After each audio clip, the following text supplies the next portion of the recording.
Over 300 people from across the Pacific region gathered in September 2023 at the tropical surrounds of the Pacific Island Forum Secretariat, Suva, Fiji. In partnership with the Eastern Regional Organisation for Planning and Human Settlements, these podcasts capture discussions with participants that attended, talking about the new urban agenda and how a multi-stakeholder partnership can accelerate a collective action for inclusive, safe and climate resilient cities, towns and communities in Pacific Island countries. How can you support this vision?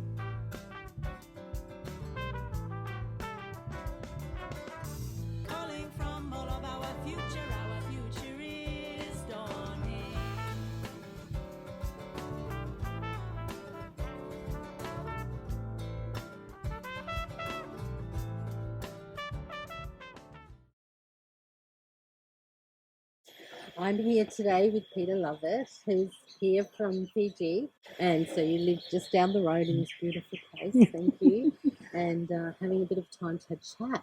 What do you do that has brought you to be at this forum? My passion is in aquaculture, coastal and marine management.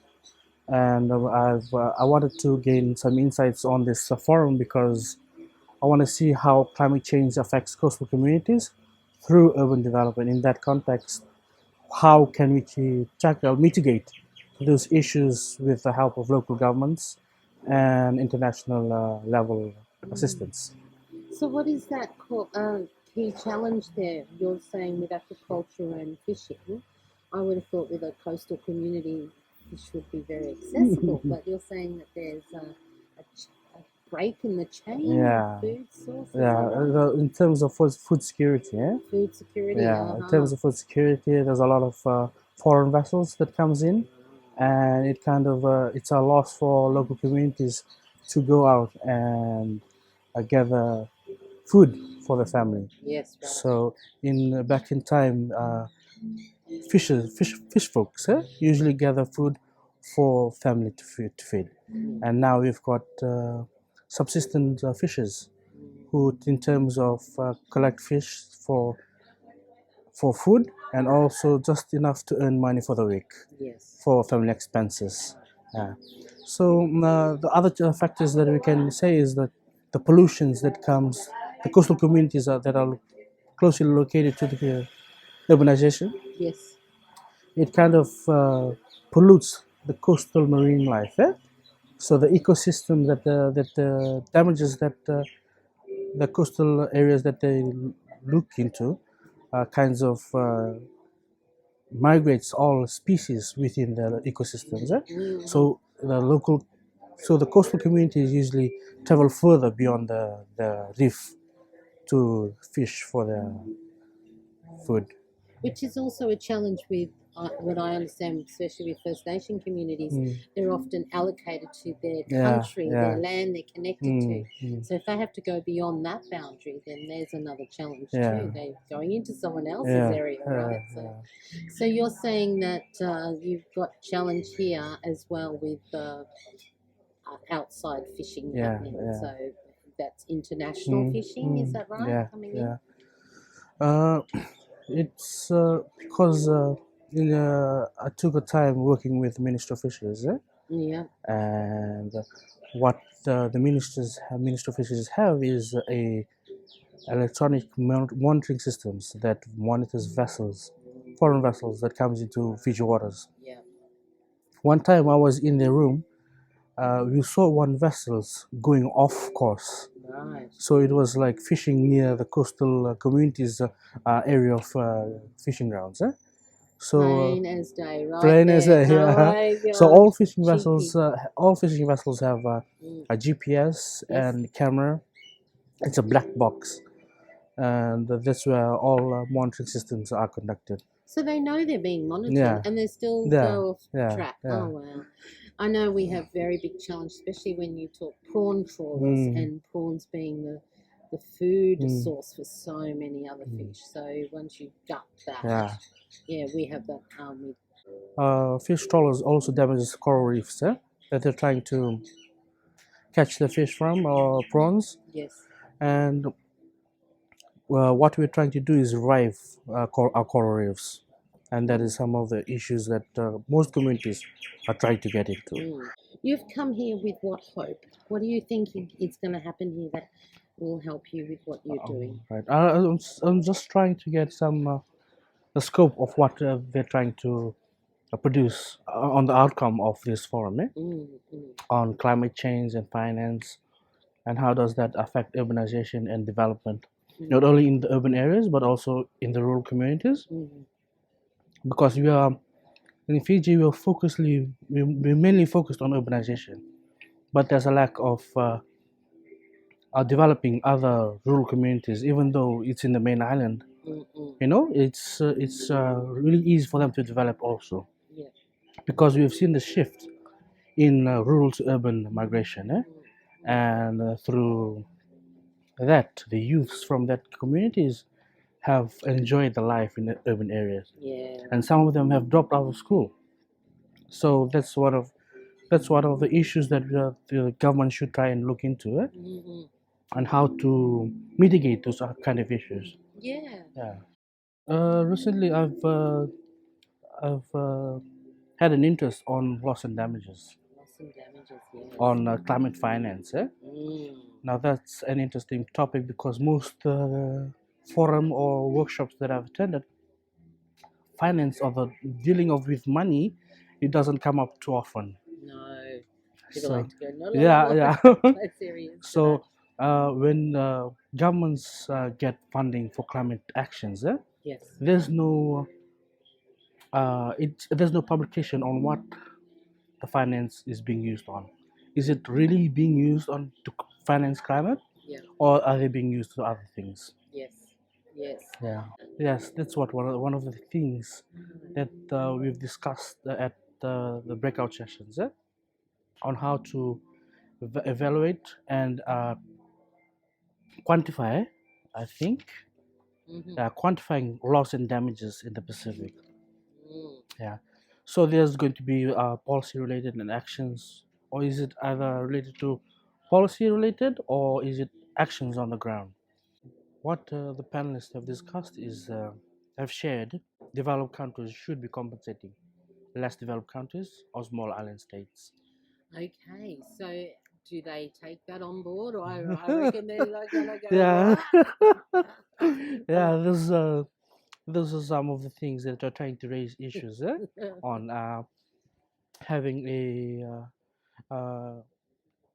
more amplifying voice, a collective voice, where the Pacific Islanders are represented to the core. It's an interesting issue.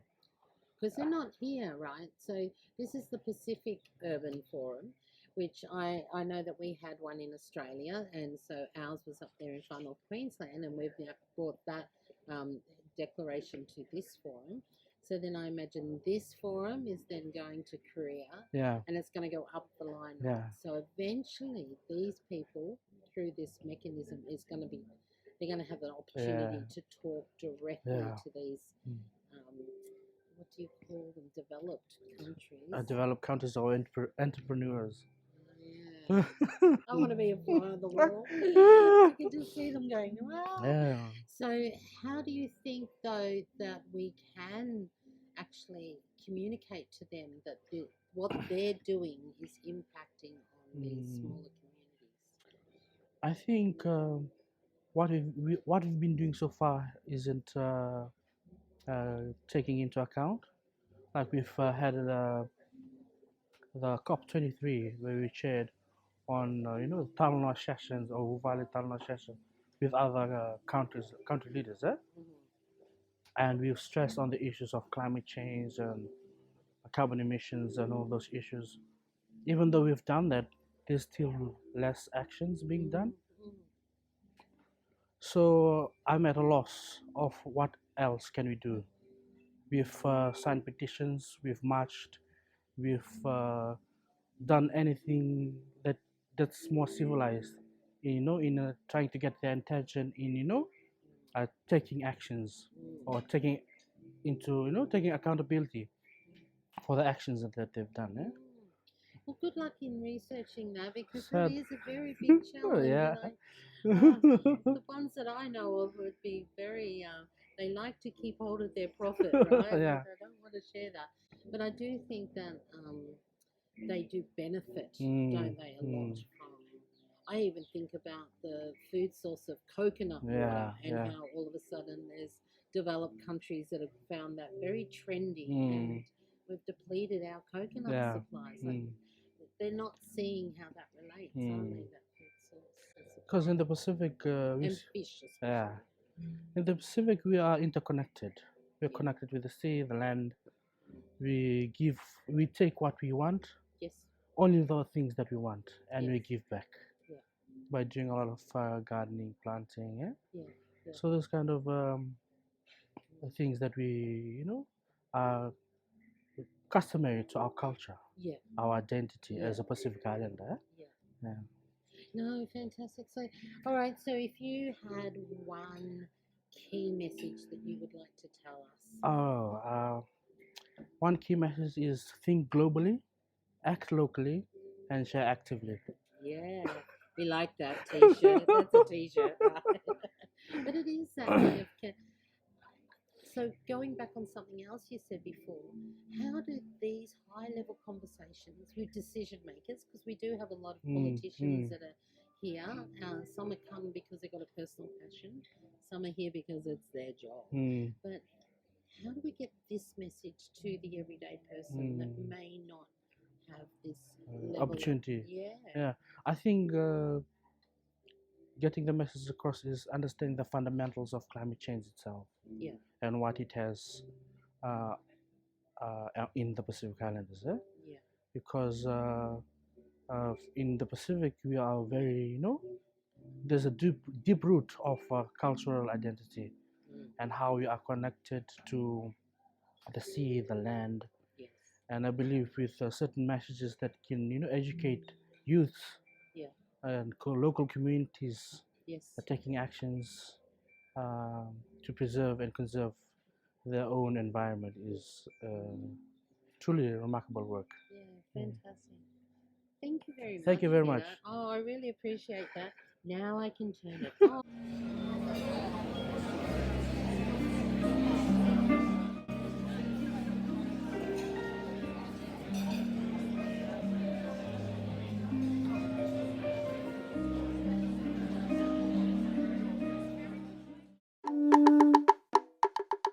As the sun sets on the beautiful island of Fiji, I am very grateful to those that have hosted me here. Outcomes from the Pacific Urban Forum discussions can be found on the websites of the Pacific Urban Partners, EROF International and EROF Australia. We are all striving to ensure everyone has access to an inclusive, safe and climate resilient place to live, whether that is rural, coastal or urban. What will you do about that?